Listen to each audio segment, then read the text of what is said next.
Santiago Cuño afirma que Cristina sabía todo lo de Alberto e insiste que los secretos de Javier Milei son mucho más siniestros que los de Alberto Fernández. Mira, yo le exigí a Cristina en el 2020 que se hiciera cargo del gobierno. También está en esas fechas. Cuando yo digo quién era Alberto y le digo a Cristina, vos sos la única responsable, hacete cargo del gobierno. Terminá con Alberto Fernández, pedirle la renuncia y asimilá que tenés la obligación histórica de gobernar. Porque con cualquier diferencia que uno pueda tener con Cristina Kirchner, no hubiera sido el desastre que fue. O sea, ¿está bien? O sea, es otra calidad de gestión, es otra calidad de dirigente. Entonces vos decías, bueno, la solución acá es, esto es un mamarracho prostibular, acá están las pruebas de que Olivos es un prostíbulo, de que el tipo a las 6 de la mañana está chateando con prostitutas, por favor sacalo. O sea, hagamos todo lo necesario porque el tipo al cual vos empoderaste, desempoderalo. O sea, además de vos, alguien más se lo dijo Cristina, ¿vos sabés si alguien más, si Cristina estaba al tanto de todo esto? Cristina estaba absolutamente al tanto de todo, porque aparte de ver mis programas y de tener feedback con mi información, ella dijo y les planteó a un grupo de funcionarios de Techín en una reunión en el Senado que no hablaran más con Alberto, que no perdieran tiempo. Que hablar con Alberto era una pérdida de tiempo, con lo cual les dijo, yo voy a tratar de gestionar lo que le estaban planteando. O sea que ella sabía perfectamente que en 2020 Alberto ya era una catástrofe ingobernable y que estábamos en una situación de incertidumbre mayúscula. ¿Qué tal, Santiago? ¿Cómo va? ¿Cómo te va? Gracias por la ¿Qué invitación. decís? No, por favor. Debo reconocer que hace 5 minutos estamos hablando, no dijiste una mala palabra todavía, esto es una radio universitaria, me quedo más tranquilo. ¿Cómo va? ¿Qué decís? Ah, bien, no, primero no existen las malas palabras. Bien. Son todas del diccionario castellano de la Real Academia Española y se usan en tiempo y forma para su aplicación correcta, que es la adjetivación.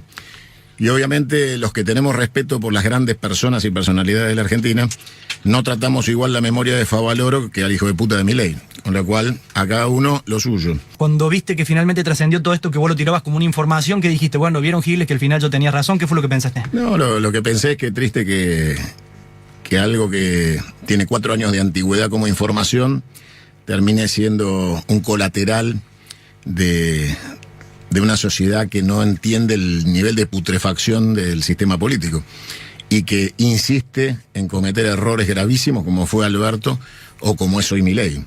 Yo te anticipo hoy que cuando se sepan las cosas de Milei esto va a parecer nada. Vos ya tiraste algunas cosas de Milei. Sí, claro, cuando exploten las de Milei que ya dije, esto les va a parecer Walt Disney. Bien. Con lo cual la sociedad tiene un problema de percepción grave. Cree que esto está pasando en Narnia. O sea, creen que cuando uno les dice, miren que Olivos es un prostíbulo, hoy, y te lo estoy diciendo en el 2020, vos necesitas hasta el 2024 para decir que Cuño tenía razón. Bueno, a ver, si no hay chequeo de información, si no hay calificación de la información, no se puede ser periodista o no se puede hacer política por WhatsApp. Las fuentes tienen que ser físicas, fidedignas y chequeadas. Entonces, si vos decís, miren, esto está pasando, y la sociedad te dice, no exageré, y los compañeros del campo nacional dicen, ¿qué decís de Alberto? ¿No? O Alberto lo eligió Cristina, y Alberto es feminista, y Alberto defiende los colectivos verdes. Bueno, Alberto era el tránsfuga prostibular que les conté en el 2020. El problema es que se comieron 4 años sosteniendo un mentiroso, un hipócrita y un corrupto que nos dejó a Milei de herencia. O sea, sin toda esa actitud prostibular y esa corrupción personal, en vez de estar en la casa de gobierno o en Olivos, en una relación tóxica y extorsiva con su pareja, que nunca fue primera dama porque nunca fue su esposa, con lo cual todo lo que rodea esa relación, que termina y deriva en el delirio de la violencia física, tiene que ver con una relación tóxica y extorsiva que nació entre ellos antes de que él fuera elegido por Cristina para ser presidente. Derivan todas estas situaciones.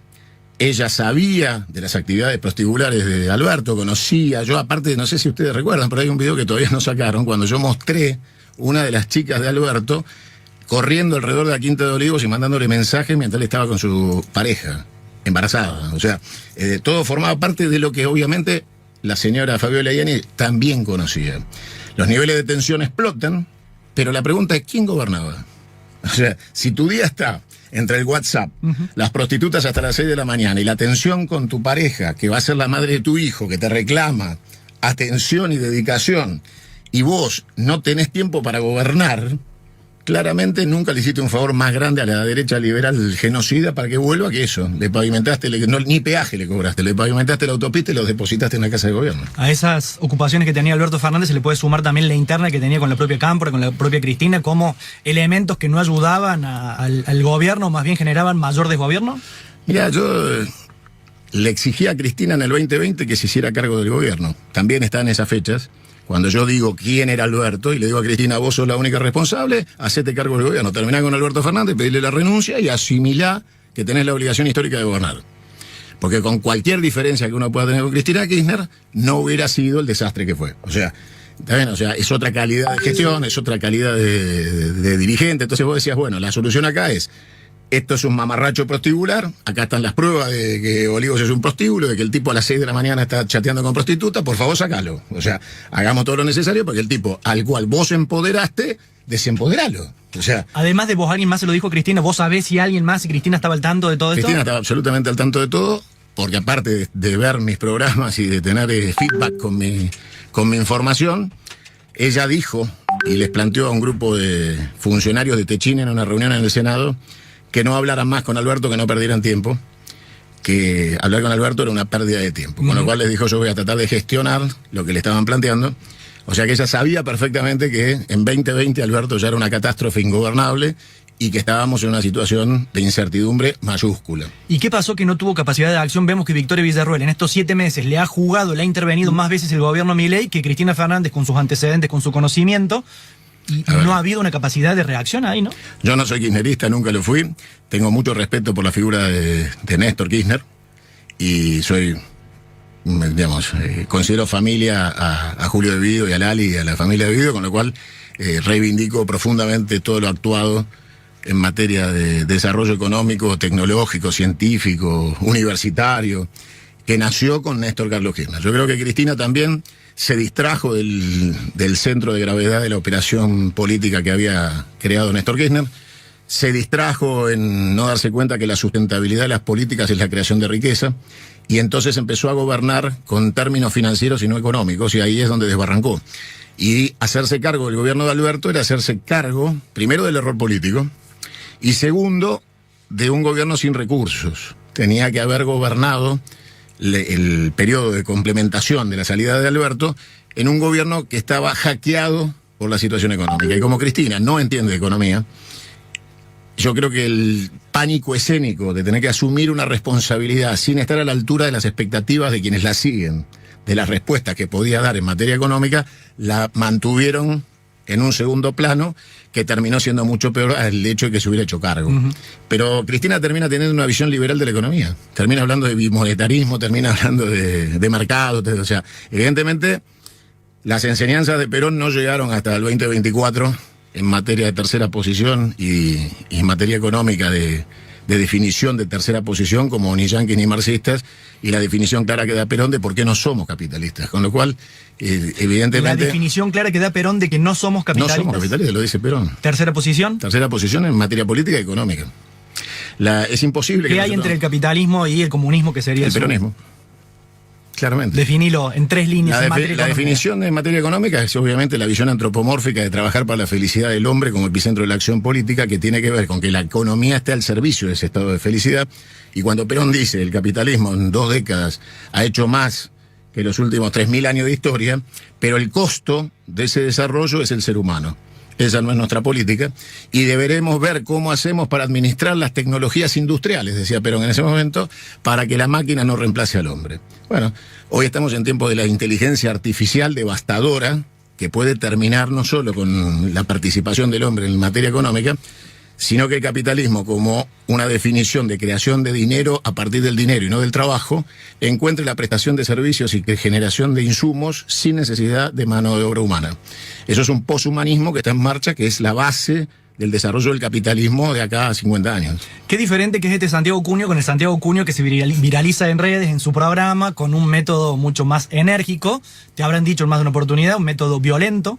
¿Te lo han dicho o no?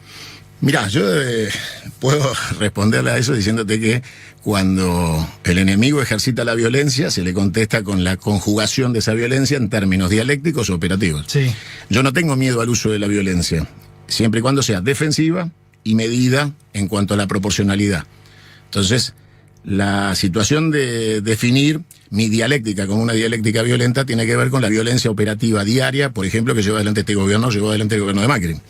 O que llevaba adelante Alberto Fernández, que había sido empoderado por nuestro voto, con lo cual lo categorizan en la lista de los traidores, que es mucho peor que la del enemigo. Bueno, a esas situaciones yo le contesto en términos de la demanda de la agresión que yo siento que recibimos. Entonces, no me pidas que sea coloquial o que utilice los modos que utilizo para la gente con la cual uno tiene gusto de compartir, que la confrontación con un enemigo que es absolutamente criminal. Pero la gente necesita tiempo para llegar a darle valor a la verdad. La verdad en sí misma, contada al estilo de Quino con Mafalda o al estilo de Cunio con las puteadas, sigue siendo la verdad. En las viñetas de Quino y en los programas de Cunio. Vos con el tiempo encontrás la prueba, que yo te avisé, y que por lealtad y con la vocación de no pavimentarle, porque yo lo decía en esos videos del 2020, ustedes van a traer de vuelta a la derecha liberal a la Argentina. Por ese motivo no mostré lo que hoy surge, porque hubiera sido yo el responsable de la caída de Alberto. Con lo cual yo tuve la conciencia de saber que tenía que advertir, pero no ser instrumento de que facilitara la vuelta de la caída de un gobierno y la vuelta inmediata de esta pesadilla que finalmente la trajeron igual, porque era inevitable. O sea, lo contara yo o no lo contara, mostrara o no mostrara el material que yo tenía, tarde o temprano iba a salir. No solo depositaron este gobierno, sino que ahora le hacen el favor de que este quilombo estalle justamente ahora, promovido porque ellos han adquirido el control de la inteligencia. Con lo cual se les facilitan todos los instrumentos para la adquisición del material que hasta ahora solo tenía yo y ahora ya es de manejo del gobierno porque han adquirido las facultades públicas de administrar la inteligencia. Entonces, claramente, en este escenario, el aprendizaje es, no tarden 4 años en creerme. De la misma manera que les dije que Alberto era lo que es. Vamos a Milei, porque hablaste vos de Milei. Yo hoy les digo, Milei es peor que Alberto. Estamos frente a un personaje psiquiátrico en términos profesionales. Esto no es despectivo, ¿eh? O sea, son millones de personas las que tienen tratamiento psiquiátrico, pero no tienen responsabilidad de Estado. O sea, nadie por tener un tratamiento psiquiátrico es buena o mala persona.